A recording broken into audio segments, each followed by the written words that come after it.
is canon so important to Star Wars fans above all franchises, all intellectual properties?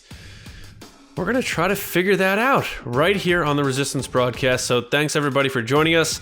It is our Thursday show, so it is discussion time. Mm-hmm. The moos go to the farm. The news get your takes on the news from us on Monday. Yeah, it's we've been recording a while. I'm gonna peel back the curtain a little bit here, but anyway.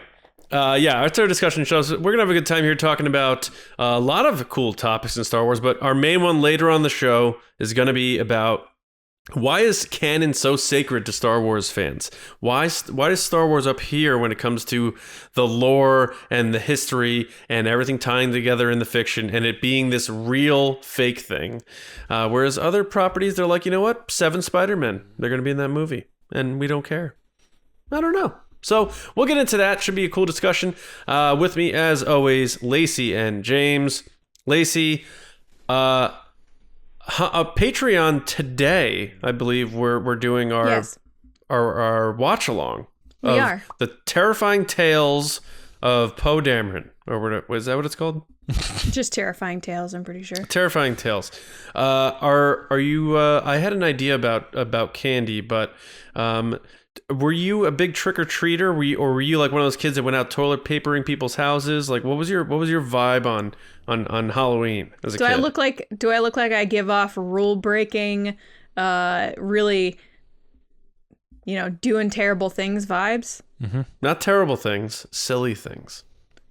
I was the most easy kid, as my parents said. Following rules, too nervous to do anything, home early, never breaking rules. So did you trick or treat? Oh yeah, totally. But I was responding to the second part of that statement. Trick or treating, yeah. But just treats, no tricks. Yes, I guess so. So you open your little bag. Well, what was the big score for Lacey Gilleran? Like, I got a full size blank, or I got a Reese's. What? Yeah. Peanut butter cups? Yep. And then I would organize my candy at the end of the night. My dad would come through, Bill Gill. He'd be like, I gotta check the candy. Yep. Gotta inspect check it, make sure everything's okay. He'd come through, pick some things, be like, okay, you're good.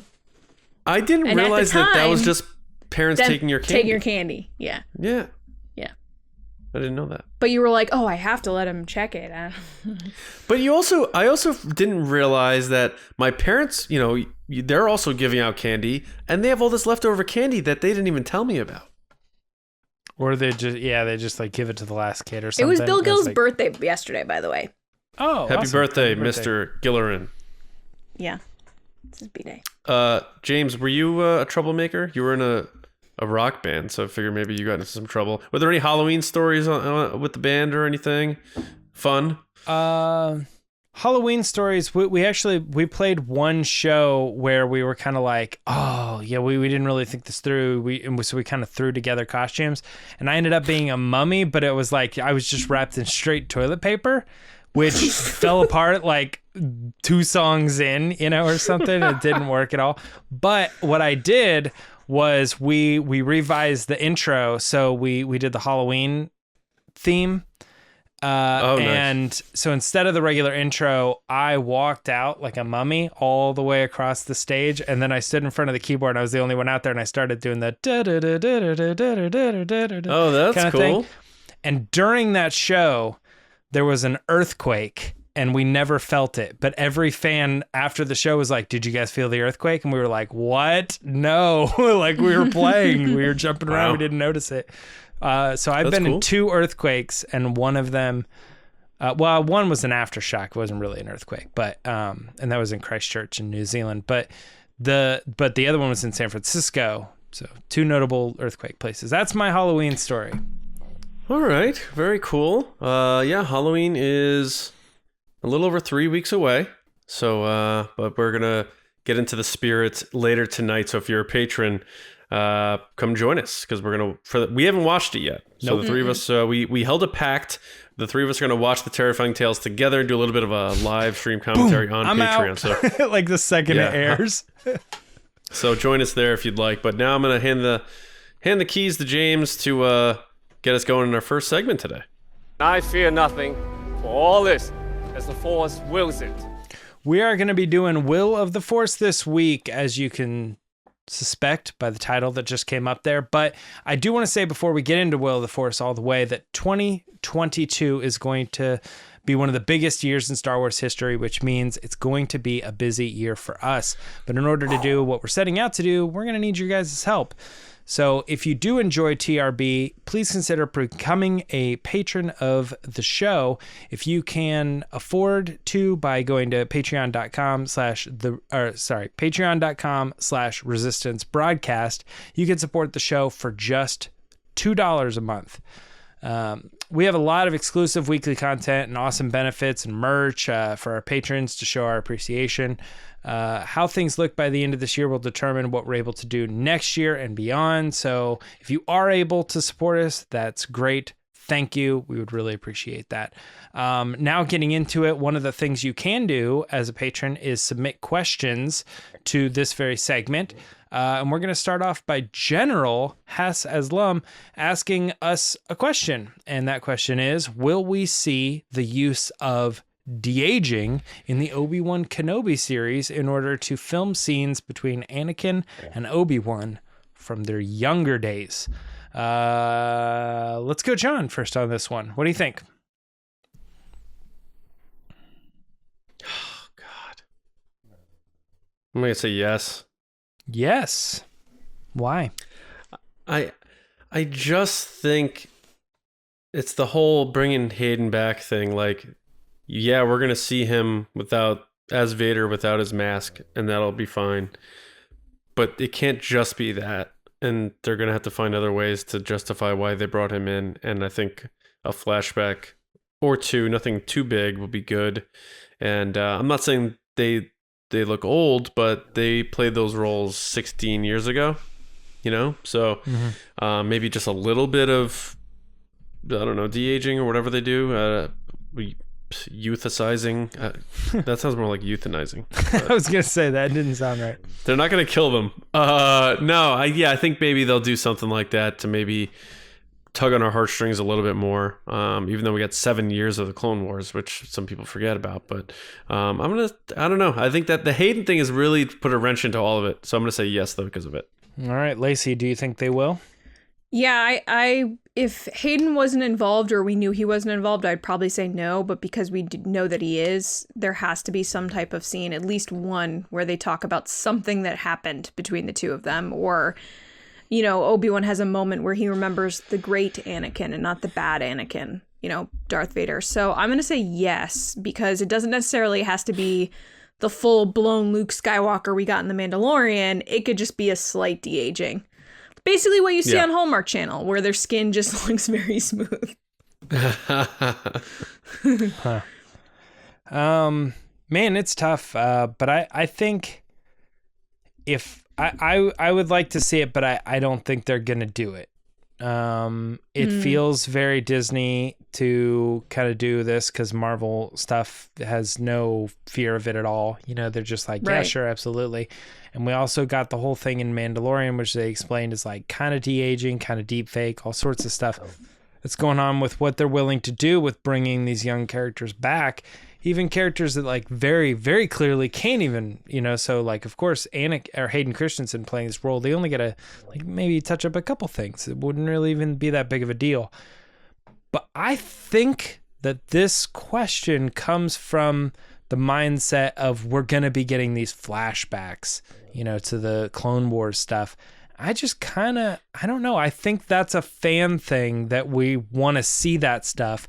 And we don't know what the vision is for the story and the series yet. But when we get it, we'll be like, they really focused on the current age and that's it. They could have done all these things. Like we can come up with every possibility.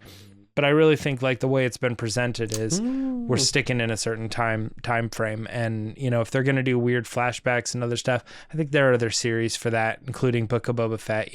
Show us Boba Fett when he was younger. He's got a helmet. It'll be easy. It'll be fun. But when you're looking at this stuff, like this is an opportunity to really tell the story that's right in front of us at the age. Because as John pointed out, we've gotten tons of stories of them back in the time frame. Let the fans connect those things. Let's stick with what we have here and now. All right, we have another Will of the Force question. Let's do another round. Will we see Darth Vader kill a Jedi on screen in the Obi-Wan Kenobi series? This one's bouncing back at you first, Lacey. Darth Vader killing a Jedi on screen. I didn't even think about this. This is a good question. I didn't even think that this was a possibility just because it hasn't crossed my mind. I'm going to say yes, because they have to build up the importance of Obi-Wan being in hiding. They have to build up, people on the run, what Vader's doing with Inquisitors. So I think it could literally be a no-name Jedi we've never heard of that they just slice at some point. So it doesn't have to be this big momentous, like it's a Jedi we learn to know and everything. It could just be like an early scene in the series where he's off on a planet and he finds someone with a lightsaber that you just assume is a Jedi and he kills them. So I'm going to say yes. All right. John, what do you think? Yes? No? I think definitely. I think fortifying Vader as evil is going to be a really big part of selling this show, because we have to show what he has become. And they want that. Disney's all about Vader being bad now. Yeah, and if they're doing the whole Hayden thing, that's going to be like tugging toward the light, stuff. You got to see Vader getting evil and getting violent and that sort of stuff. I'm not saying like rated R, but like Rogue One, and seeing him kill a Jedi. If there's going to be Inquisitors in this thing and Vader's just sitting there commanding them, that is lame. People pay to go to a concert to see the main event, the headliner, and Vader's that headliner. You want to see him do it. We're going to see those Inquisitors probably do some cool stuff, but you want to see Vader at least do something. And I think that'd be like a statement thing of seeing like Vader be full on Vader. So I think, I think it'd be a mistake if they didn't. So I'm going to say he will. And it will be your boy, Han from F9. Oh, wow. I was going to ask if you were thinking it's him. I don't know. Maybe. So in that conversation we were talking about is he's got a lightsaber. Is he a good guy? Is he a bad guy kind of thing? I alluded to, I think he's more likely a bad guy because you're not going to have two Jedi in the show, because you got to put all your focus on the one Jedi, the lonesome Jedi going against all of the bad guys, and that's including Vader and a group of Inquisitors, which a lot of people don't even know who they are, but they're going to be these new formidable Sith characters. So that tends to make me think there isn't going to be another Jedi. However, the way this question is worded, do I think he's going to kill someone on screen? I think Lacey's right. It could very well be a Jedi just to kick it off. First episode, we meet a new Jedi. There he is. Darth Vader comes in, kicks his butt, and we're like, all right, yeah, like that's it. That's the Vader we want. And then as John was saying, that builds him to be, again, the villain that you need him to be, and it still emphasizes that Obi-Wan is alone in this, you know what I mean? So showing us that there are Jedi out there, and this is what Vader's doing in this current time frame, is kind of the thing that we all have been hoping for. So you got to think it sticks in there. I think we've kind of played it out. That's probably exactly how it's going to happen. He will kill another Jedi early in the series, which makes him a stronger villain and puts Obi-Wan alone, like there's nowhere to go, nothing to turn to, and that's it. That's what's going to happen, I think. Right. I think we're on the right page, guys. So let's move on to the next one here. And this is another submission by one of our commanders, Kyle Baker. Kyle sent in the question. Kyle, he sent in the question, will you be disappointed if a particular thing doesn't occur in the Book of Boba Fett, or are you going in without any expectations? So, John, you're first on this one. What are you thinking? Yeah, I'm gonna have some fun with this, at least. I think I'll be a little disappointed if we don't see Boba Fett disintegrate something or someone, because of that first line that we ever see him. It's Vader saying no disintegrations, as in like he's known for doing that. Now we saw the Mandalorian do it. You gotta see Boba Fett do it now, right? So it's not gonna make me be like, oh man, the show stunk, man. But I think I'd be a little disappointed if I didn't see Boba Fett disintegrate some fools. It is crazy that we have seen other characters in Star Wars do that now. It was such a standout line. Lacey, what do you think? Are we getting to see, do you have any expectations for Book of Boba Fett? Are you going in? So I don't have any expectations with this. I think I kind of, I don't know what the right phrasing would be, punched myself in the face when I was just like, Boba Fett sucks. He's a chump going into the Mandalorian. Boba Fett sucks. He sucks. Matt Because, straight up sucks. Yeah, going into my knowledge of him from Return of the Jedi and just the way he dies, I was like, he's a goon. Like, he just dies in this most ridiculous way. Like, everyone thinks he's so great. I don't get it. I get it now. I understand. And I accept that. I was wrong. I apologize. So I'm going in without any expectations of like what should happen, because clearly I don't know what I'm talking about when it comes to Boba Fett specifically. But I will say something that I'll be disappointed with if it does happen. So I'm going to twist this question a little bit. I really don't want to see a Sarlacc pit. I don't want to see one. I don't want to see it. I don't want to. Nope. Don't want it. And I know that they have to explain how he got out, and that's different. I'm saying in the current present time of him being the guy sitting on the throne at Jabba's palace, I do not want to see him throw people into a Sarlacc pit. And I think that goes back to my feelings of the way he died originally, that I'm like, I don't want to see it. Yeah. All right. Yeah, I think, Kyle, ask us this question again after the trailer comes out. Because watch there be a huge Sarlacc pit, and I'm going to be like, it was amazing. Yeah, that's it, yeah. My thing on this is, do you have any expectations going into the series? No, not at all right now. I can't think of anything. I can come up with some fan ideas, that I think could be cool if they did it, but you know how we are on the show. We generally don't get upset or anything if it doesn't go that way or whatever. Unless Ben Solo dies, then it's all over for everyone. Or Mark Hamill is like kind of emo or whatever. So the thing is, like, I think generally we're pretty open to all ideas. The thing is that we're going to change, and we're going to start to write what we think the show is going to be. As soon as we see that trailer, we're going to be like, oh, we get it. We get the vibe. I understand. I know what it's going to be. And then if the show doesn't match up with the trailer, then you kind of got a problem, Right now, it's basically just saying like Book of Boba Fett. And the episode of him, basically. And you're like, yeah, sure. Cool. Yeah. Yeah, that sounds good. So it's kind of one of those things. So right now, I would say I don't have any particular expectations. And is there anything that I'd be disappointed if a particular thing doesn't occur? I mean, I don't know. I mean, I would be pretty bummed if it isn't about him going around and killing people. Right. If it turns out that it's like a game show or something, I'm like, what? I'm not gonna lie, I'd still like that. I'd still watch it and be like, it wasn't what I thought it was, but it's awesome. All right, we got one more question here, and that's, will any current canon Star Wars content be decanonized at some point in the future? So let's see, bouncing back to you, what do you think? The only thing I can think of is either books or comics. They're not going to decanonize any type of live action stuff. But I don't even know enough about the comics specifically. The books I know some stuff about, but the comics, I don't know enough about that, the statements that they've made about certain characters that they would need to decanonize it. So Okay. I'm going to say no. No. All right, John, what do you think?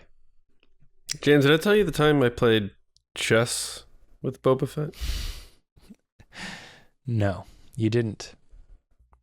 The first piece of his I took was the rook of Boba Fett. Oh, God. No? I was just trying to recreate the galaxy of sounds. Did they have a pin drop in that? Yeah. Or crickets? That's for the chess people. Queen's Gambit. Queen's Gambit? What? Yeah. You're like a year late. Well, did you hear about the Queen's follow-up Gambit. series to the Book of Boba Fett? What it's going to be called? No, but Chris Pratt will be playing Boba Fett. Boba Fett. Well, Mandalorian and Boba Fett are going to be working together like a buddy cop show. It's going to be called Commando. I don't get it. What's the joke there? Commando. Like the movie Commando. That was a Commando. stretch. That was a stretch. All right. Look, they can't all be winners. So the question is, will any current canon? Yes, I do think so. I think that whole comic, that one-shot comic with K2 and Cassian is going to be wiped out because they're going to really want to take advantage of them meeting in Andor. Interesting. On different circumstances than how they met in that comic. So I think that, and I think just, as they move forward and they run into they just get backed into a corner because of a comic that sold, a couple 1,000 issues or whatever is stopping them. It's gonna happen. I know people are gonna be upset about it, but it just seems inevitable to me. So I think some of the lower tier stuff is unfortunately gonna sometimes find their way into some sort of Legends territory. And it was just, when they wiped the slate clean in 2012, they've made so much content since then that they're starting to maybe find themselves in the path just not even 10 years in where they're going to run into that. So I think it's inevitable. Yeah, this is a tricky question because, how it always is where at some point in the future, they're eventually going to do this. I usually tend to think this question is portrayed in the near future, in the next few years. Do you think this is going to happen? I tend to think not yet, but I'm starting to think they're playing in that world a little bit. And I think one of the most glaring aspects of that is Visions having recently come out, because it's the first piece besides the games that they've been working on that already pre-existed, that they're still continuing to build content for.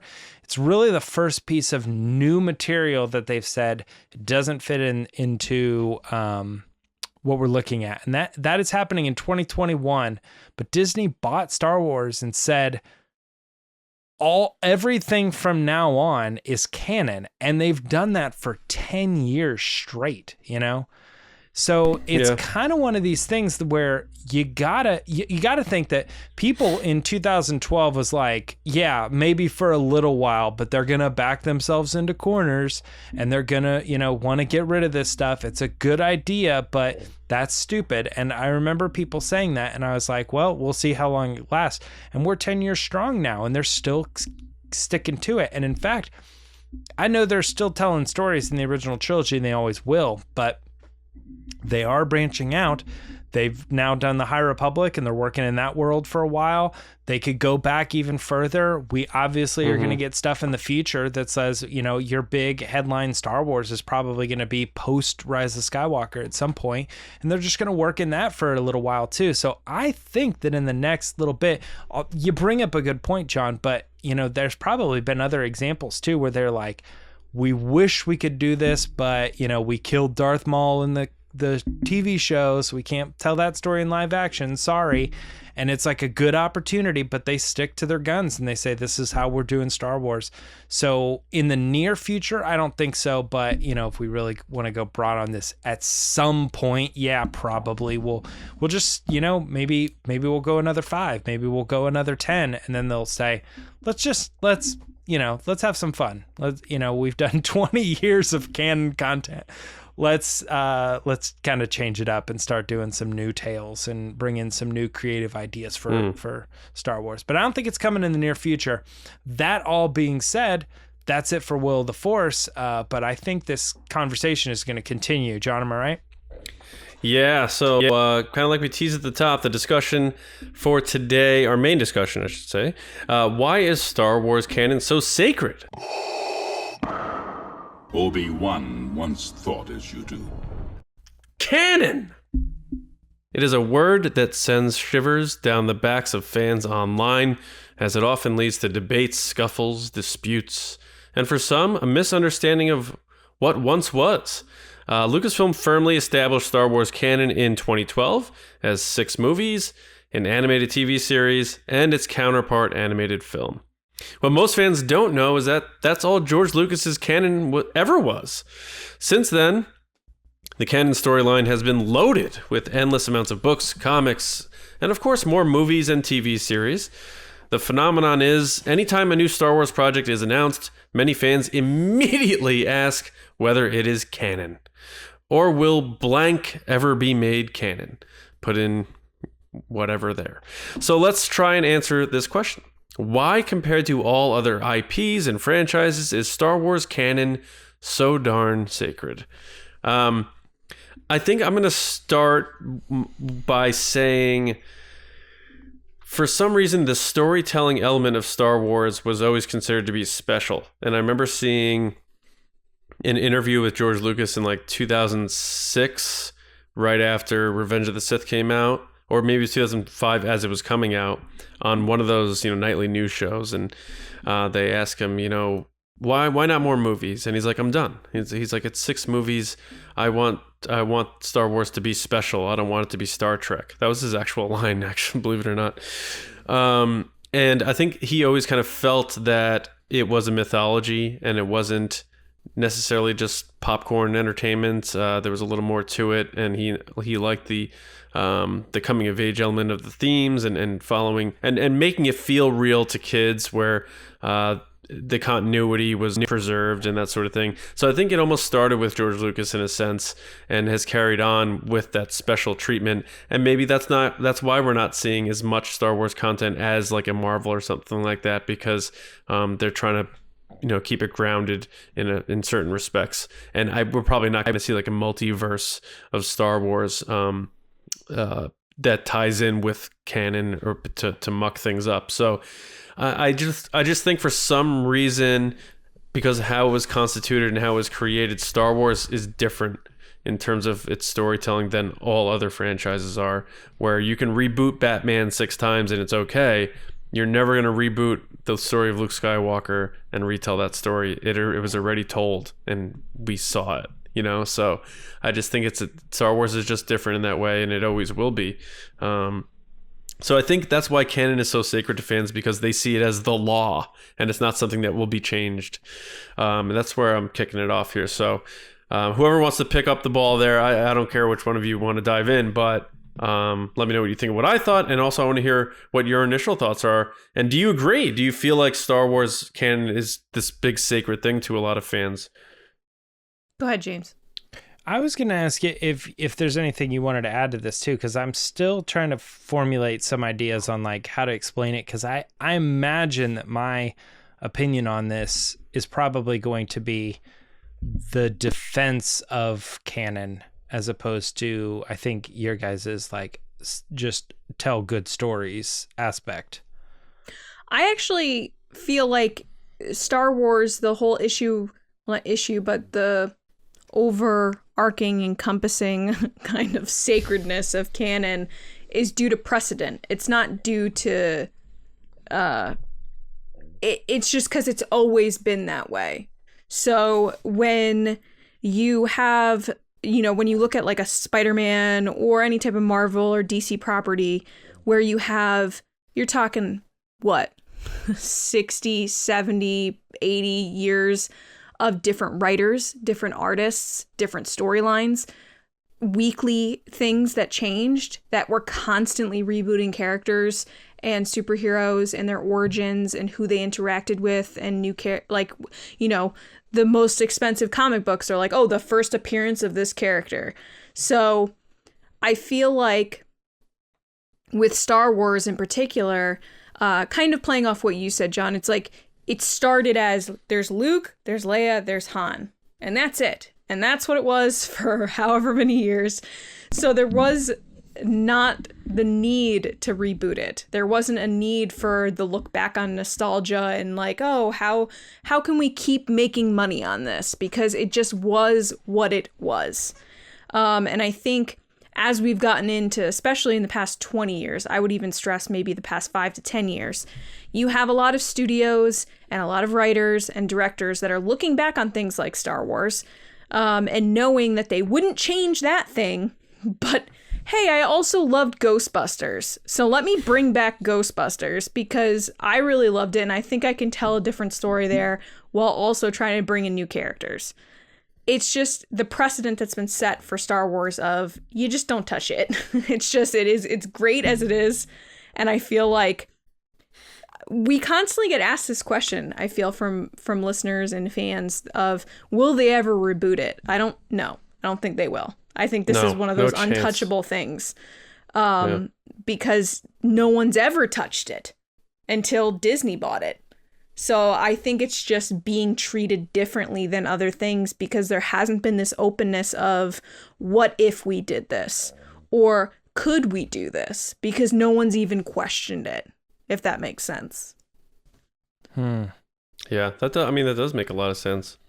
I just think I don't know why, like, maybe because we're so entrenched in Star Wars fandom, there's always those questions that people ask. And you always see, like, Matt Martin getting asked about it. Like, is blank canon? He said that he would never answer that question again. Yeah. He tweeted that last year. He goes, I will never answer this question again. Yeah, or look at the KOTOR remake coming out, and first people's questions was, is it canon? It's like, guys, who cares? They're remaking this game that you love. Like, it's okay. Like, it doesn't matter whether it is or not. Right. I mean, maybe they'll give you your answer, but that shouldn't be the first thing that comes to your mind. Like, if this isn't canon, I'm not buying it. It's a video game. That's so not are the you first asking question, though. The overall question that's not of why they're asking why does it the matter? question.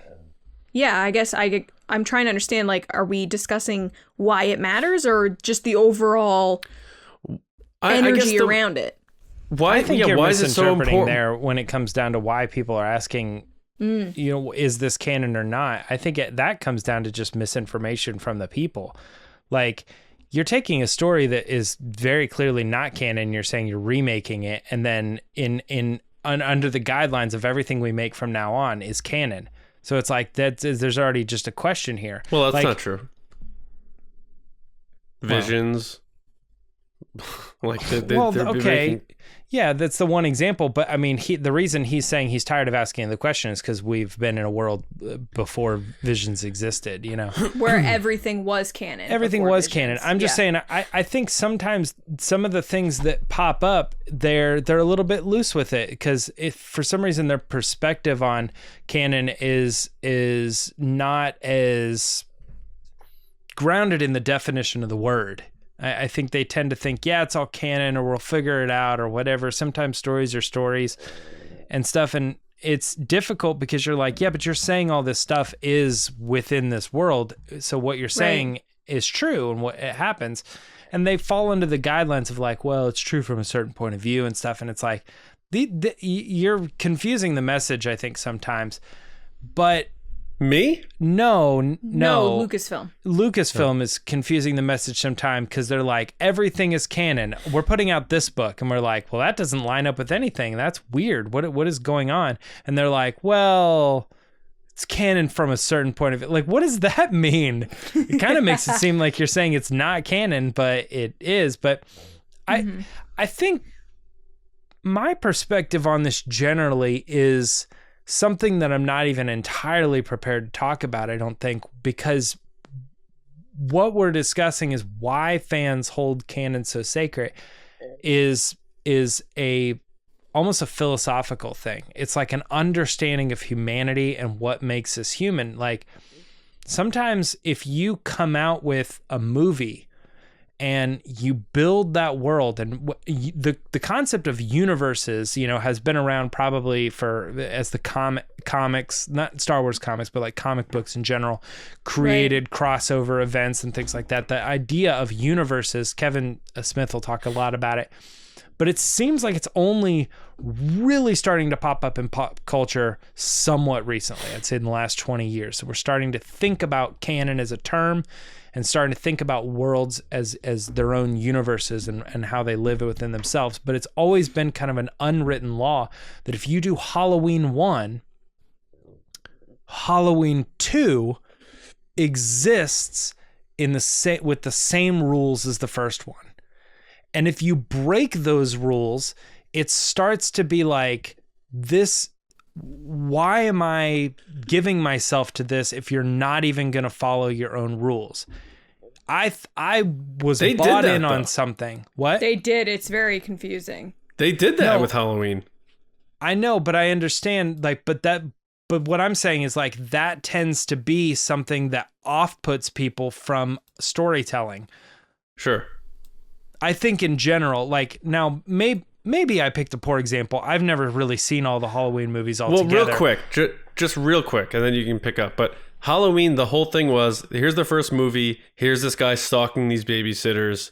That's the gist of it. He had a tormented childhood, and that was it. The second one, they made Jamie Lee Curtis's character his sister, and then from then on, all the way through like Halloween H2O, 20 years later, But did they change the story from the first one, or was that new information? they just it was like Leia becoming Luke's thing. Okay, Luke's so that's just sister. new So- information, right? Right. So it was never written that way in the first one. You would never be able to understand that was the case. Okay. Second one, all through the next 24 years of Halloween movies, she's his sister. He eventually kills her, and that's the end of it. When they just recreated that new one 3 years ago. Well, that's what I'm getting at. Gone. It's gone. They undid No. it, But that's what I'm saying is like. But they brought the character back. She's back. She's just not related to him anymore. Okay, so look, they again, they really didn't. They didn't do what I was thinking you were alluding to. When they made Halloween 2, they added new information, they added new plot twists, they took the story in a certain direction, but they didn't change something that like directly contradicts something that happened in the first one for the sake of the story in the second one. They just gave us new information, took us down a different road. Yeah. You expect then that, Halloween 3 still lives and follows the rules of the first one, and 4 and 5, and you've built that up to be a certain thing. It's only, like I said, within the last 20 years that we started to understand these worlds and start to question storytelling in general and say, why not? Why can't we do a movie where we just kind of erase the third one or the second one? I mean, we had like Terminator and stuff too, and they're like, we're just kind of gonna insert ourselves between this one and that one and just kind of rewrite the story so that we can kind of somewhat erase it. They But just keep even erasing then, the sequels to T2. That's but all. they're They still really do. trying to play in and say that ultimately it's all connected because they know. I think it comes down to a human thing. Like if you tell somebody the time you spent on X thing is now wasted is bad, and people don't like that. And we saw that happen with Legends. People were very angry when Lucasfilm They're said, still "This angry. is we're gonna start this new thing, but we have to tell you Those the were things never that-" canon, though. But to them it was, he's Yeah, saying. But to them it that felt was canon. the world that was built, and it was built within a certain understanding of canon. Okay. Granted, different layers, but But if you're going to stand in defense of the fans, that's a misunderstanding on their part. Because George Lucas always said, my story are the movies. And that's the story. He's like, I did licensing, but he never said, this is all part of my story once. And he did that on purpose. That's on the fans who misinterpreted that as, you know what I'm saying? I mean, that's all good and fine. Like, I'm sure, I can't think of his name off the top of my head, but the director for the first Avengers, he did Avengers 1 and 2. I don't Joss even know, Whedon. Joss Whedon, yeah. Oh, yeah. Joss Whedon was very upset that they brought back Agent Coulson for the TV show because he says, that's not canon in my eyes. When I made that movie, I killed off that character. Right, the death now means nothing because... To be the thing, and so it's kind of like, okay, whatever the movie is, whoever was directing or whatever, that was their vision. And in a lot of cases, people consider certain things canon in their own head. But I tend to think, forget what the creators were really intending or whatever. Like, how is it marketed? How is it presented? It's presented that this story of the Agents of S.H.I.E.L.D. or whatever is part of the Marvel world, and here it is, or whatever. And they can go back and mess with all that stuff, but when they start to erase things, it gets confusing and it gets messy, and I feel like people feel gypped out of the time that they spent involved in such things. And in a lot of cases now, like I'm not putting too much out there now because we haven't got there yet, but I'm currently reading a non-canon novel, you know, and it makes me, as I'm reading through it, there's a part of my brain that goes, yeah, I have to remember constantly that this never happened. Right. You know, this is a dream otherworld or something. And I'm not saying it's bad because we just got Visions and I praise it for what it is.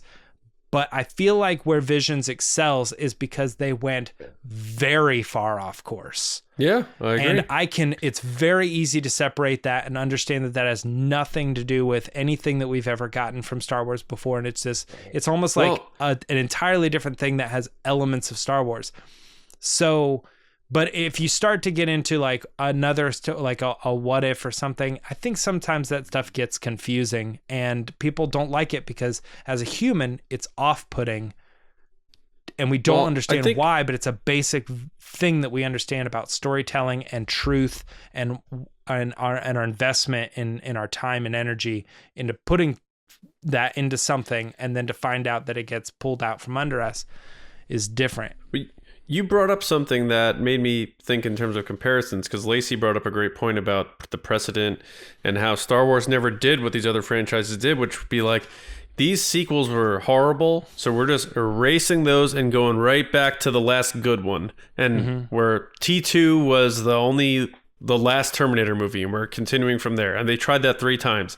That'd be like Star Wars being like, episodes 8 and 9, we're just going to wipe those out and we're going to start with 7 again and try again.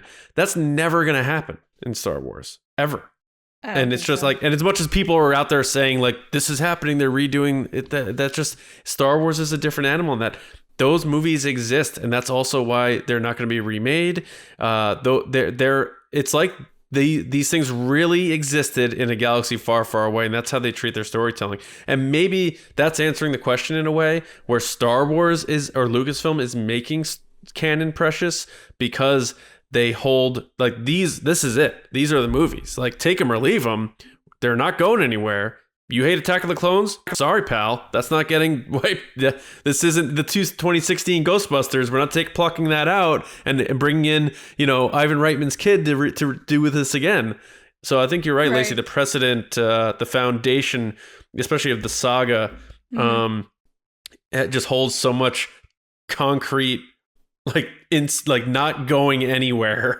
And I think that was set, like you said, from George Lucas. I think that was one of the things that they were like, yes, this is what George wants. We're going to continue this legacy of this is what is canon. Yeah, like Star Wars is like, imagine Star Wars did the Halloween thing and they're like, you guys thought Leia was Luke's sister for 40 years? And we're going all the way back to A New Hope and we're telling the sequels again. We're going to start new. And we're going to do that. And we're going to bring back the same actors. It's going to take place 40 years later, but we're changing the whole thing. Like, that's never going to happen. And John Carpenter's Halloween is considered one of the greatest horror movies of all time. It is a classic. And they're just able to do that. For some reason, Star Wars, like, but they didn't never going to happen. Yeah, but they didn't erase Halloween 1. They're saying everything past that. Correct. That's what I'm saying. So say they erased everything and said, we're back to Star Wars. Not even A New Hope. Star Wars. And we're just going to start. But you wouldn't want to erase Empire or Return of the Jedi. Oh, no. But I'm saying that's what it would take to do what Halloween did. And it's just that's just not even fathomable to think about. So I think just, and you add in all this other stuff, like the misunderstanding about what was canon before, and then you have those fans who feel like the Thrawn trilogy that before was the one and stuff like that. Like, it wasn't. So that's just a matter of what fans thought was canon. So that's a part of it. And then you have the new canon, which is like these new books. And like, for me, where I become a stickler is like the from a certain point of view stuff, where you pluck 40 writers and you're just like, you get to tell whatever story you want and it's going to be canon. That does bother me a little bit as a Star Wars fan, because then they have this free range to really tell these wacky stories where some of them do have implications about, Obi-Wan's thought process and how he felt like there was a little bitterness to his personality. I remember us not feeling very good about that. I'll admit, I want them to tell all the stories they want to tell. It's not our stories to tell, but that stuff, I'm like, that's why I think the whole sacredness of canon, like they made it that way, as you've said, James, like they made it that way, and now they're telling these types of stories. It's almost like feels a little irresponsible to be like, we're just going to grab 40 writers because I know that guy. I'm going to give him a chapter in this, and it's canon now. I feel like that's playing with two sides of it. You're telling fans how important this stuff is, but at the same time, you're like, we're just going to throw these 40 stories at you that take place in this special era and say, this counts. This happened in this storyline. So I think fans at extremes behave a certain way, because you'll have fans who take like how I feel about the From a Certain Point of View stuff and say that about The Force Awakens or The Last Jedi or something, which is just a way bigger deal. Like petitions to remake Episode 8 and to stuff. remake it, or to like erase. That's the new one I heard. Erase the sequel trilogy from canon. I think that's the recent one going around, I believe. But at the same time, you have people from Lucasfilm saying, well, if you don't believe it's canon, then just ignore it and like what you like.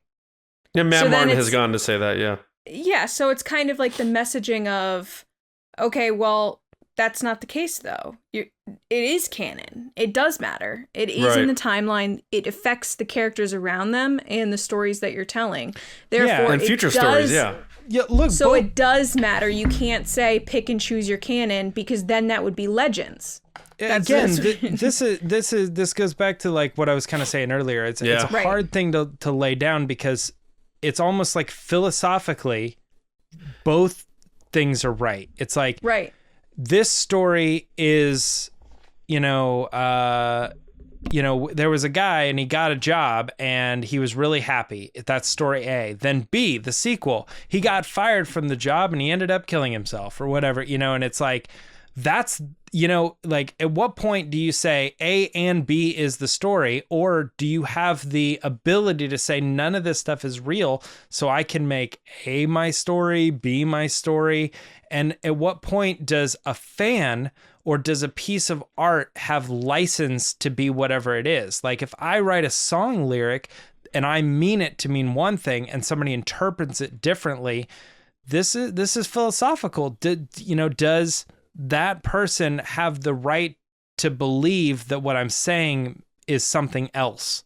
Why do you get to decide what to ignore? Basically? Some artists are like, I love that. That's not what I meant, but if it means something to you, I'm glad you got that out of it. Absolutely, I'm glad it means that something to you. But other artists, it's a harsh way to say it, but I know that to be true. That other people are like, no, that's not what I'm saying at all. You're missing it. You're totally not grabbing onto my message and what I'm trying to put out there. And it bums me out, because it's almost like saying, like, I'm pro apples, and people are like, oh man, I listened to his song and I got his message so clearly. I'm anti apples, or whatever. And it's like, I'm not saying that at all. Like, stop rewriting what I'm saying. I'm trying to say this. And so getting something out of a piece of art that isn't what you're looking at is a deeper thing. And so it does get confusing when somebody's saying, hey, this is the story. Rey happened, like it or not. That is the future of the character. And then when people get angry about that and saying, I hate that ruins my story, I don't like the way that it went. It's weird to come back at that and also say, well, then pretend it didn't exist. And it's like, but you're saying it existed. Yeah, but you did. Like, right. So I understand both sides of that, but it's one of those things where, like, no matter what side you're on, you have to recognize that there's another point of view to that, and both are right. So you as a person have to come to your own understanding, be like, I know I could lay into this, but it's just not going to benefit me positively to be angry that they made the sequel trilogy. I need to wrap my head around the other aspect of that, of just kind of understanding and letting go that they're going to continue to make stuff, but to me, I can kind of put my own walls up. But again, all of this goes back to my point. Like, I just think the reason they lean into this is because if they tell stories willy-nilly and nothing's connected, it gets loose and people stopped caring because what do I care if I miss this one? It doesn't really matter. What do I care if I miss the next one? It doesn't really matter. And I do that for 5 or 10 years or 20 years. No I just impact on things. Yeah. got out of Star Wars because none of the stories were leading to anything or didn't really have any bigger reason for me to commit to it. But, you know, the other side of that too is now it's too big and people don't want to get into it because it's like, I'd have to read all the books and everything to get it. That's how Legends was for me. I didn't get into Star Wars because the canon got too big. So I thought it was smart that at some point they wiped it out and made it very clear, start over, Noah and the flood. And then they said from here on, we're going to have a new version of the story, and it opens the door. And comics have run into that for years, like issue number one. It's there's a factor though that we haven't talked about that I think is important, and it's the suspension of disbelief element of absorbing Star Wars and being able to lose yourself in it and have it make sense that it's real in like when you're watching it. And I think we see that in how they cast characters. Like didn't Hal Hickel say like there was never an option for us to recast Luke for The Mandalorian. We were always going to bring back, right? And there's that, anytime they recast a character in Star Wars, because I laugh when people are like, give us a live action series with Sebastian Stan as Luke. I'm like, that's never going to happen. And the reason is because Mark Hamill bookends that. And you need to preserve that continuity to preserve the suspension of disbelief. Granted, does he look perfect, the CGI Mark or Luke Skywalker? No, but it's him, and our mind sees that it's him. When they recast, it's always predating an actor. Never post, always predating. Han, or Obi-Wan. Post-dating. No, I don't think they've ever post-dated a significant actor with another... A significant character. The only one would have been if they recast Princess Leia, was like which the one they didn't. They didn't, but it would have been the example for that reason. Yeah. They use archive footage for that reason. I bet I could come up with one. Oh, okay. Young Anakin, and then they post dated after he was Anakin. Yeah, but that's an 8-year-old kid. You could in your mind say that's the same guy. He's saying Sebastian Shaw, right? Sebastian Stan. No, it's Sebastian Stan. No, the guy that played Anakin. Sebastian Shaw. Yeah. Yes. So then they put Hayden in as him. At the end of Return of the Jedi. I was saying from young 8-year-old version of him. Different. Look, I'm trying to add to your point that they don't do it once they have the actor playing at this age and this age. They don't put anything in the middle, but there are circumstances where you could cast somebody as a younger version of the character because there's nothing before that, and you can do it as like this point is like moving forward. I think with little kids it's different because what did I look like when I was 6 compared to 18? Like that you can work with, and they did. That makes sense. But they're never gonna like recast Obi-Wan after Ewan McGregor before Alec Guinness. They're never gonna do a different old man playing Obi-Wan. Kira. If they brought Kira back, it has to be Emilia Clarke, because it couldn't be some other random person. I mean, like you just said, Lacey, they brought back Carrie Fisher and she was dead. Yeah. So I think that is another factor here that I didn't think about going to this conversation, is how important the continuity is of the suspension of disbelief. You want to look at that screen and say, that is Leia, because I know that's Carrie Fisher, as opposed to like when I watched the sequel to Silence of the Lambs, Hannibal, and they put Julianne Moore instead of it makes no sense. Jodie Foster. I was like, that's not Clarice Starling. And it took me out of the movie the whole time.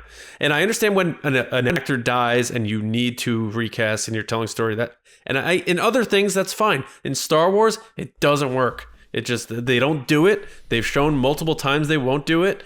Even with Tarkin, they had that standing guy. And why? Because it predated Peter Cushing. And then when they had to do it where it was right up against The New Hope, they went CGI. And instead of doing Guy Henry as Tarkin, they brought back Peter Cushing's face 40 years after he was dead. It's just like something that they're always going to do to preserve the suspension of disbelief. And I think that ties right into why it's so sacred, that canon thing, because they want people to see this story and feel like it is a true thing that exists. And that's why anytime someone brings up a point of they should bring back Alden as Han Solo in the Book of Boba Fett, I'm like, never going to happen, because that's after Harrison Ford's time as Han Solo. Like, those patterns exist, and you'll never find an example where they would do that. So I think that might be another big part of why Star Wars canon is so like sacred. And they won't toy around with like multiverses. Like, you're not going to see 2 Han Solos at the same time or anything crazy like that. I mean, the world between worlds thing gets a little scary, but do you know what I mean though? Am I making sense with that and how they handle these things? Yeah, I think the closest thing you're going to get to any type of like canon kind of played with is with Lego. I think Lego does it perfectly. It's like, you understand that they're still going by canon, but at the same time they add in these little jokes and moments that are like clearly not true, but they fall within the line of what canon. Well, you're thinking like the Lego original or trilogy game or something like that, where they're following the story. But when you said Lego, my first thought was along the lines of like the holiday Lego special or Terrifying Tales, where like it's very clearly not canon. Sure. Yeah. So I think you're bringing up a really good point, because again, this conversation is, why is Star Wars canon so sacred? And you're bringing up a good point, that because they do this with the actors, they're creating the world that forces us to add sacrecy, is that the right word? Believe it. Yeah, to this canon. It's like they've worked really hard to make a good product, so because it's a good product, we expect it to be a good product, right? Kind of thing. If they were willy-nilly with it and they were changing things up, we probably wouldn't care about the canon so much. But my bigger thing was just like, why do we consider canon to be so sacred? And that's a good point with Star Wars, because they are taking care of it, whereas in other franchises they might not.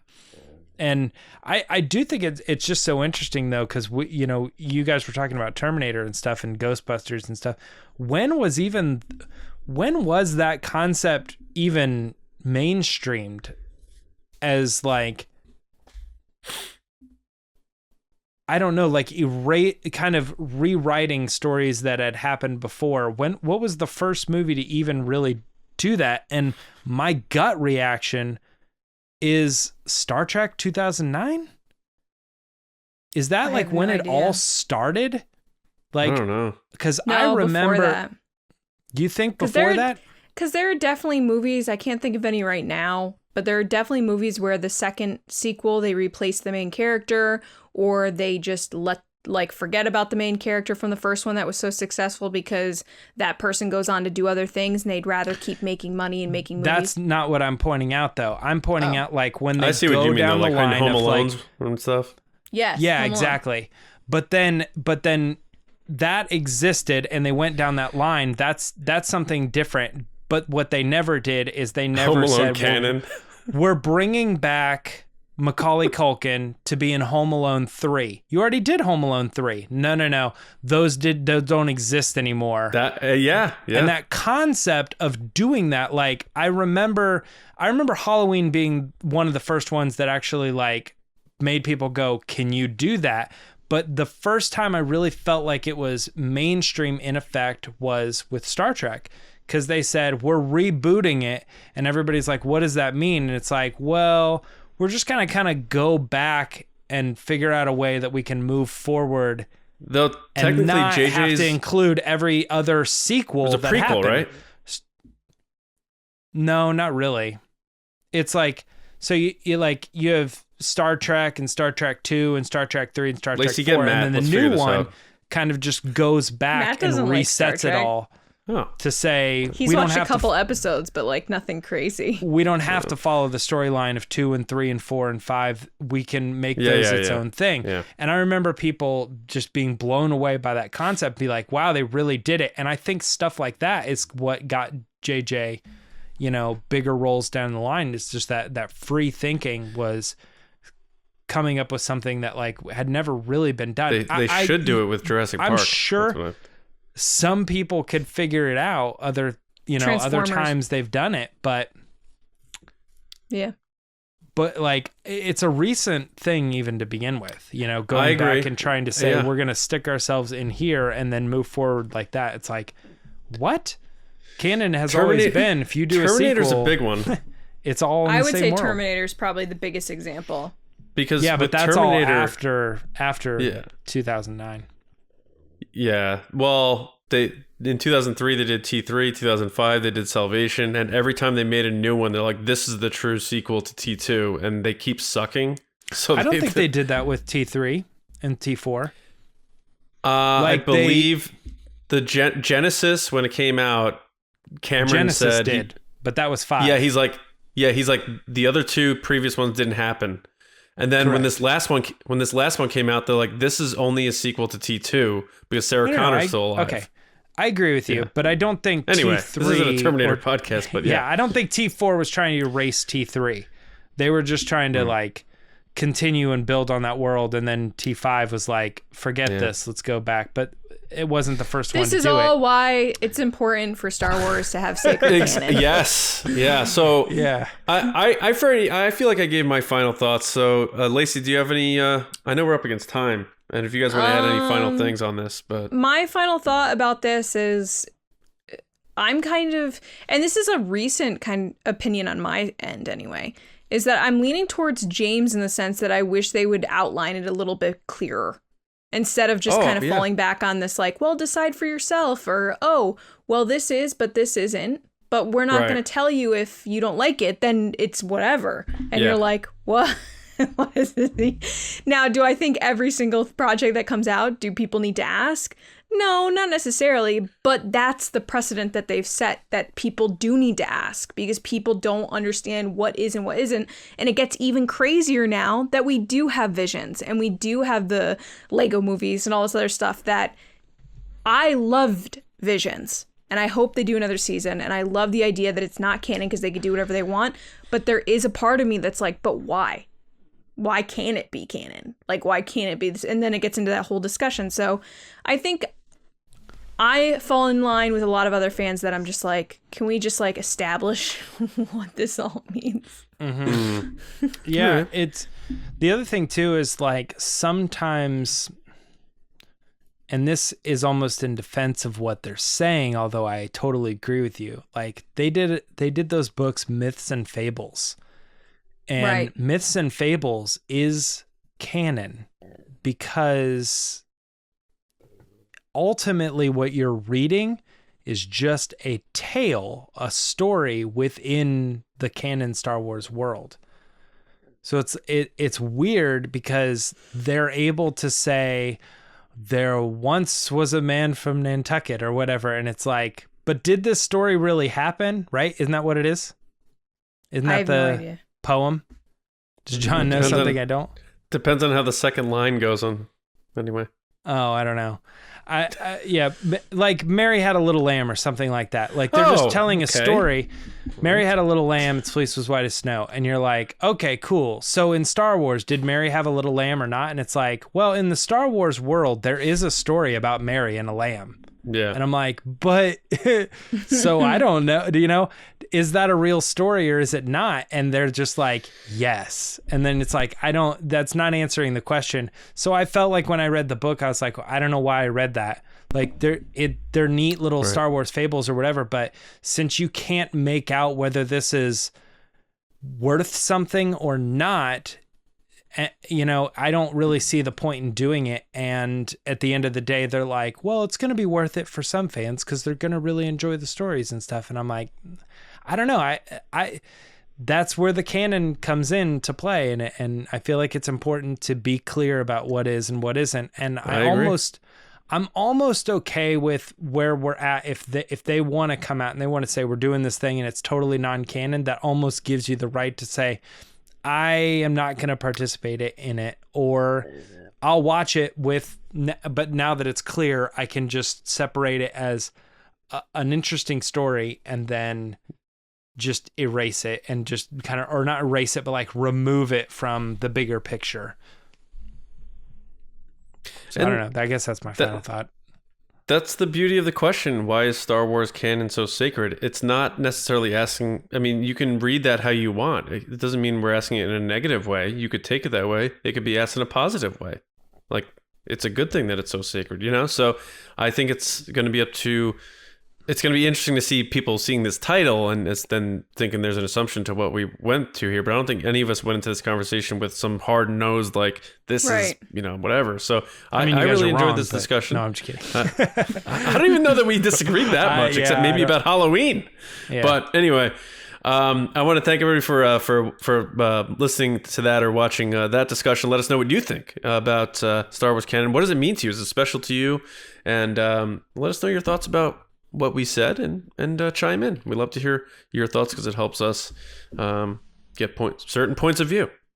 But anyway, we're not done just yet because we have another canon section of our podcast coming up, and Lacey's going to march us through. All right, guys, it's time for the Patreon. Resistance Transmissions. Whoa. It's late. It is late. It is. Yeah. Resistance Transmissions. All right, guys, the way that this works is John puts up a crazy, wacky situation on Twitter, and you guys give your answers. And I don't know what the scenario is. I don't know what you said, and we just read through them and have a good time. So make sure you're following us on Twitter at RBATSWNN. All right, so the situation this week is in The Empire Strikes Back, Luke says nothing after Vader says, "Come with me, it is the only way." He just takes his leap of faith. I didn't really realize that. Add a line from Luke to deliver here before he falls. All right. Andy Dubs at the Woo Onester says, "Yeet." Username checks out. The Woo Onester. Next is Tidy Wire Popcorn at Tidy Wire. Guys, you have some great names. This is not going to go the way you think. That sounds like something Luke would say. It does sound like something Luke would say. Next is Stephen Bowman at Stephen A. Bowman. Hey, Stephen. Hey, buddy. He said, "Not today, daddy-o."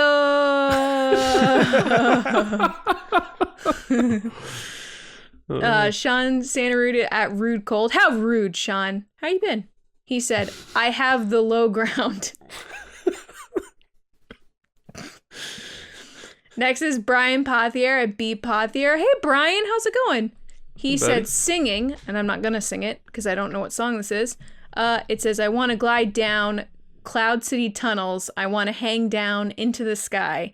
I'm going to free fall out into Bespin. Gonna dodge the Sith for a while. I'm free falling."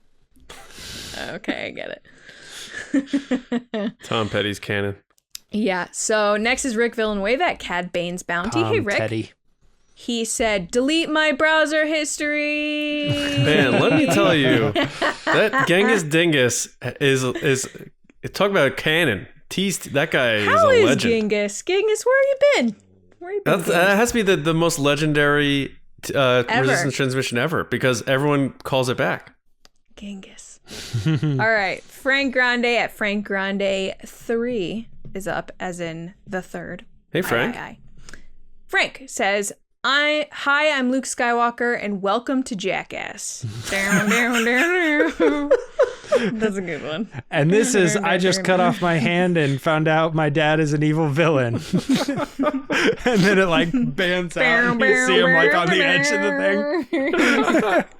thing. That's a good one. Next is I chose Bulbasaur 27 at Bulbasaur 271. You chose Bulbasaur? I never chose Bulbasaur. I always went with Squirtle or Charmander. And he said, Leroy Jenkins. Oh. That is a throwback. Can I tell you, that's one of my favorite YouTube videos ever. That is a good one. Oh, really? Ever. I wanted to name my cat Leroy Jenkins, and I got vetoed quickly. Last but not least is Brian Ward at Brian E. Ward. Hey, Brian. Brian! Which, side note, Brian has photoshopped Dave Filoni and George Lucas as Black Series figures, and they've both become true this year. So I don't know what secret inside information Brian, can you Ward. Photoshop a solo series on Disney Plus, please? Yeah, I think he kind of has. He's the next Boss Logic, apparently. Right, exactly. Exactly. All right, Vader, he says, "Come with me, it is the only way." And Luke says, "That's what she said." That would be a good like 3-panel joke. Like, you know, and then like the last one is actually like Michael Scott's face over Luke or whatever. Or just no. like like a supercut of lines from Star Wars that are just like the person always responding, "That's what she said." Mm-hmm. Yeah. Anyway, guys, thank you so much. If you want to be a part of the show, again, make sure to follow us on Twitter at RBATSWNN. And if you want to go the extra mile and engage with us further, you can follow us on Instagram at The Resistance Broadcast. Back to you, John. All right. Thanks, everybody, for listening and watching and being a part of TRB. I want to say a special thank you to our Patreon generals and spice runners. If you haven't yet, go to patreon.com. Like James said earlier, /Resistance Broadcast. Check it out. Join us. But thank you to Carmelo, Andrew Staley, Jeremy Myers, Neil... Not Neil Shaw. Not yet, Neil. John Reese, We're getting Jenna goofy Rosewater, now. Paul Olson, Jake Houchins, Oliver Lewis, Frank Grande, Haz Aslam, Joe Ritchie, Darth Hurricane, John Charlton, Nick Kratz, Christian Morales, Brian Smith, Matt Chitty, and Val Trichkoff. Thank you. And our spicy spice runners, David Probus, Neil Shaw, there you are, buddy, Double C Chris, Kendall Gellner, Ryan Wara, David Hornack, Micah Harrison, and Thomas Hennessy. Thank you all for all your support and all of our patrons. Mm-hmm. Make sure you go to StarWarsNewsNet.com, everybody, for all of your Star Wars news, reviews, editorials, information, and more.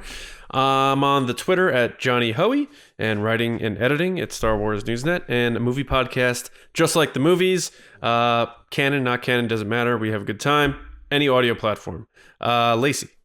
I'm Lacey. You can follow me on Twitter and Instagram at Lacey Gilleran, and this is Jackass.